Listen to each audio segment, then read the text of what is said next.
Hi, good day, good morning po sa ating lahat. So, I am Justin Gerald. Ngayong araw na to, tuturuan ko po kayo na mag-vexel art or mag-line art. In this video, tuturuan ko po kayo kung paano po gumawa ng line art na ganito. So, unang-una po, ako po ay hindi po magaling, hindi napakagaling or sobrang galing.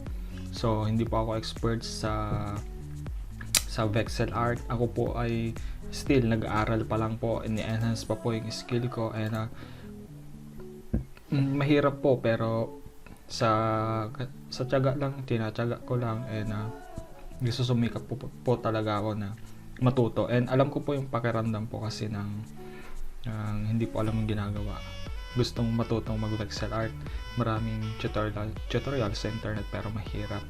Mahirap sundan, minsan napakabilis, and then mostly ay mga pang high level na yung skills na tinuturo. So in this video, I will do my best para turuan kayo or share yung knowledge ko about vexel art.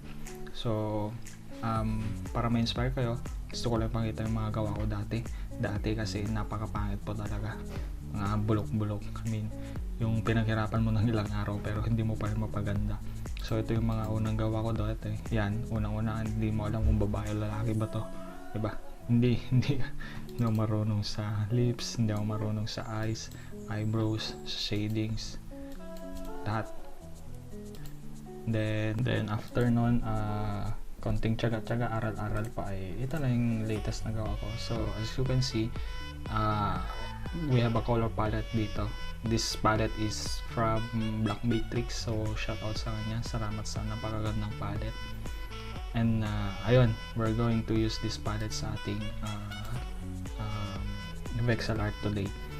So first things first, syempre kailangan natin ng picture or image. So I have images here. So unang-una, hindi ko po magpagmamayari itong mga to, nakita ko lang sa internet, specifically sa Pinterest. Ayan, so kita ko lang itong mga image na. Sabi ko, try ko. So what we're going to use, so gagamitin natin ngayon is image ni Miss Liza. Ayan, so gagawin natin, click lang natin yung image, drop natin sa Photoshop. So oops, okay, re-rename ko lang.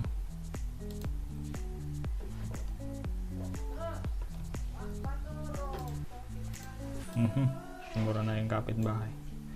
Yan. So ito na. So this is the image na gagamitin natin. So unang-una, dapat i-duplicate muna natin siya. Select natin yung image, layer, click Ctrl J. Yan, Ctrl J to make yan, para ma-duplicate. So okay, yung background, yan yung backup natin, and then this one will be the reference. So ito na, dito tayo sa layer. Yan, select natin yung solid color. Dito po tayo sa layer na naman to, layer adjustment layer. Yan, solid color. Make sure na white, although we can use different colors, pero I prefer white. Yan, white. Then hanapin natin yung palette. Saan ko ba nito yung palette? Yan, so Black Matrix palette. Yan, so drop lang natin dyan. Oops, nasa baba pala siya. Yan, ilangat natin. So after nun, yan, so ayan yung layer palette natin, color palette. So ang gagawin natin is we're going to trace the hair. So make sure pen tool, select your pen tool. Make sure na yung color fill natin ay pareho dito sa line art. So to do that, click nyo yung box. Yan, select nyo lang yan. Change the color. Make sure naka-shape. Shape. Fill is this one. And stroke ay 0 or none. Dapat naka-stroke none. Pixel. Sige, yan yun na yan. Pixel. Yan, line. Okay? So after that, pwede na natin i-trace yung hair. Although pwede mo namang simulan sa eyes, sa eyebrows, or what. Pero minsan sa akin kasi mas inuuna ko kung yung hair. She's mas malaki kasi or mas marami kasi yung hair. Sorry. Okay, so yan, let's start. So make sure na nakaselect yung adjustment layer natin, yung solid color dito, yan. Kasi kapag, for example, dito natin sa taas yan, hindi na natin makikita yung trinatrace natin. So dapat nasa ibaba siya nung reference natin. Okay? So let's trace the hair.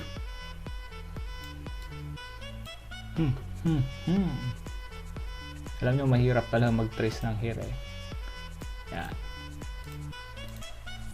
Hop. Pangit. So maybe konti lang. Kita nyo naman, hindi talaga ako expert sa mga bagay na to. I just want to help. Sa kapag gumagawa ko, hindi ako yung one hit combo.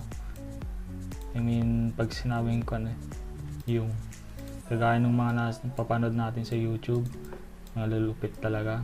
Hindi po ako kasing galing nila. Sorry.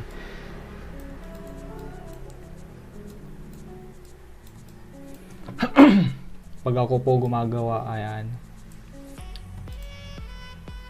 for example, natapos ko na, doon po ako kapag shade na po ako lahat, doon ako retouch. I mean, yung mga kulang na details, yung mga kailangan dagdag, yung mga kailangan pagandahin, na kaya pang pagandahin, doon po ako nag-adjust. Hindi po ako yung kasing galing ng mga iba na, uy, I mean, isang upuan lang, tapos na nila.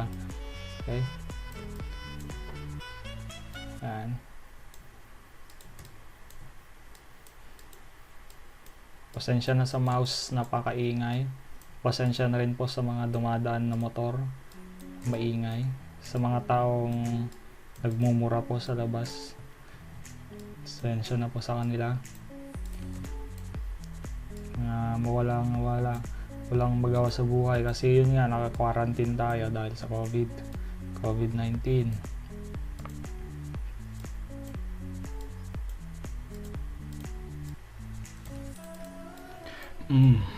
Okay. Yung mga ganitong areas na hindi naman nakuha, pwede nating ayusin later. For example, later kagaya nito, sorry for that. Yan, yung mga ganitong pwede na natin i-adjust yan mamaya. Yung mga ganyan ba, para lang parang additional details, i-adjust na lang natin mamaya. So co-combine ulit natin, combine, para magsama sila sa isang layer yung buhok natin, kasi part pa ng buhok to eh.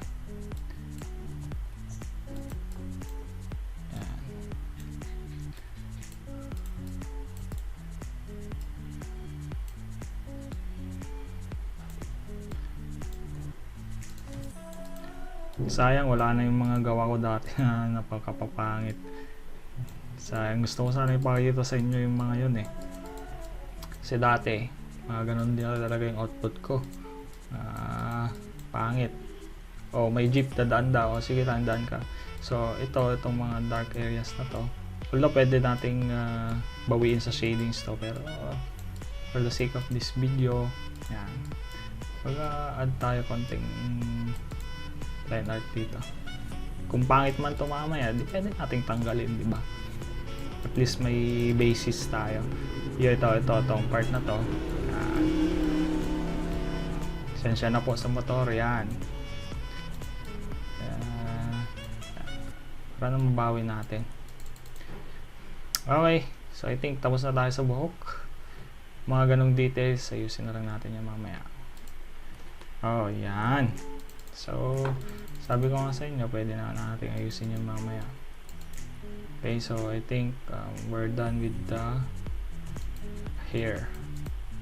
Okay, next is yung eyebrows. Ayan, eyebrows talaga, napaka-hate ko to.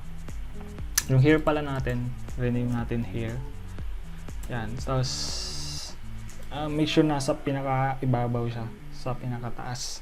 Okay, after nyan, layer natin na, sorry.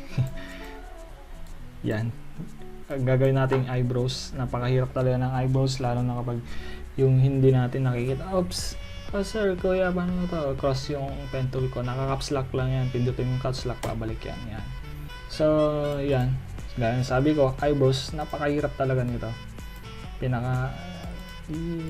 Hate ko to kasi hindi ko alam, napakahirap mag-shape whatsoever. Pero huwag kayong ganong ma-pressure. Pareho lang tayong struggle hanggang ngayon. So, yan. So, for now, okay. Yan, ganyan lang. Ganyan lang tayo.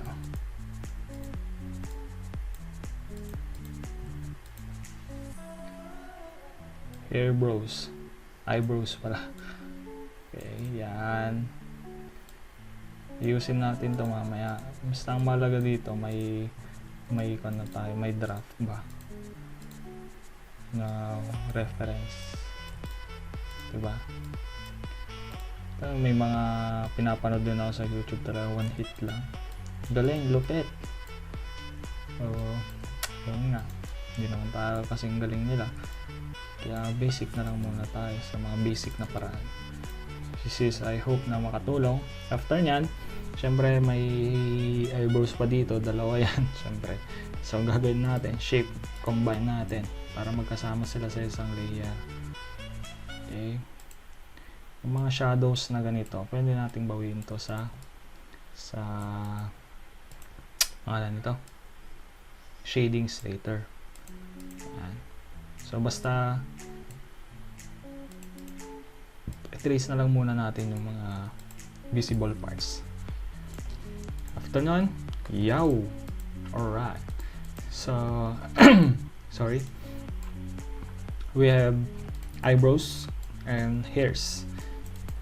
Hairs. Eyebrows. So, usually nilalagay ko tong layer na to sa folder na eyes. Paano gumawa nung folder? So, Control G, as in G. Next is the hair. Control G, hair.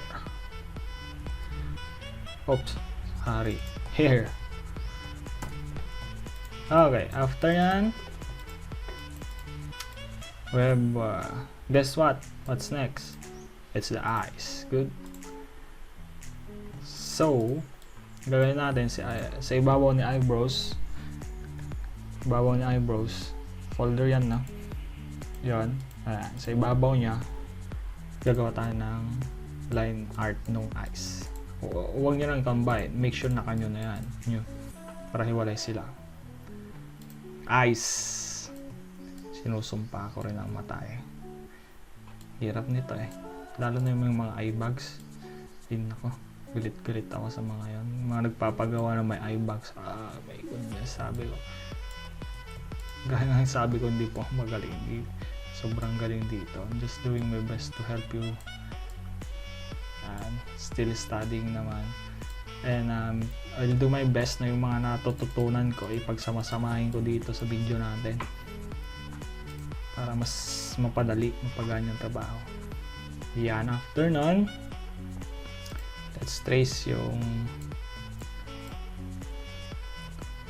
dark areas. Gusto ko matuto mag-minimal eh. Oh, hirap.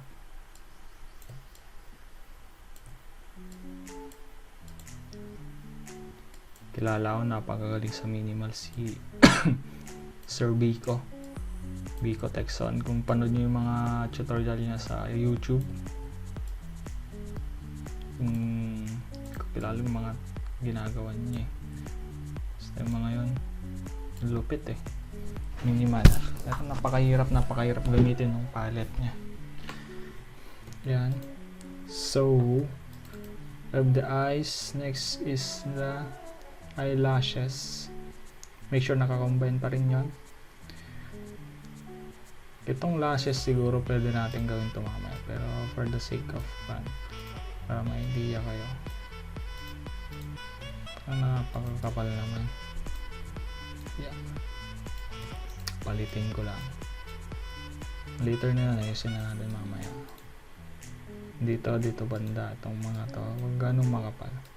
Lalagay ko lang to para may parang linya lang, pero I think tatanggalin ko rin to mamaya pag maglalagay na tayo ng mata. Ayan, para may ikal lang ako, palatandaan baga.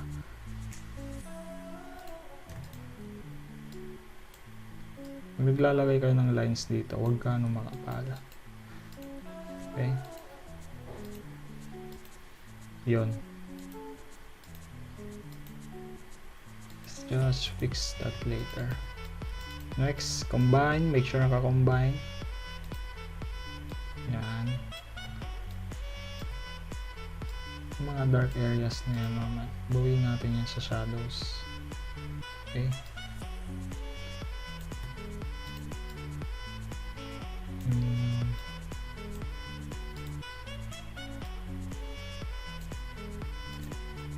Pangit nito mamaya.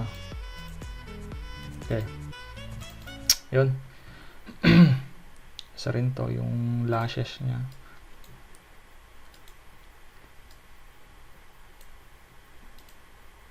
Lashes ba talaga to? Yan, kagaya ng mga nagpapagawa na. Hindi na makita. Wala nang details eh. Hinuhulaan ko na lang.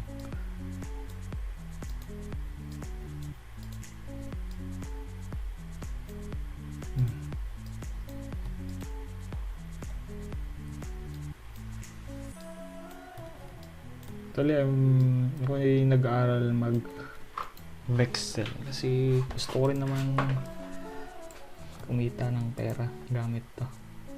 Pero siguro after how many years pa. So still enhancing yung skills natin eh. Ayan. I think we're done with the hairs. Ito, tong siguro dagdag ko na lang sa hair to. Yung mga part na to. Sobrang dark black na. Baka hindi kaya ng shadings eh. Kaya trace ko na lang yung iba. Okay. Think we're done. Yan. So, yung lashes mamaya ayusin na lang natin. Dadagdagan ko pa yung mga yan. So, as for this ganyan na lang muna. So, I hope may natutunan kayo for the basic of Vexel art and line art. And see you on the next video. On the next video, gagawa na tayo ng shadings and I hope panoorin nyo pa rin yan.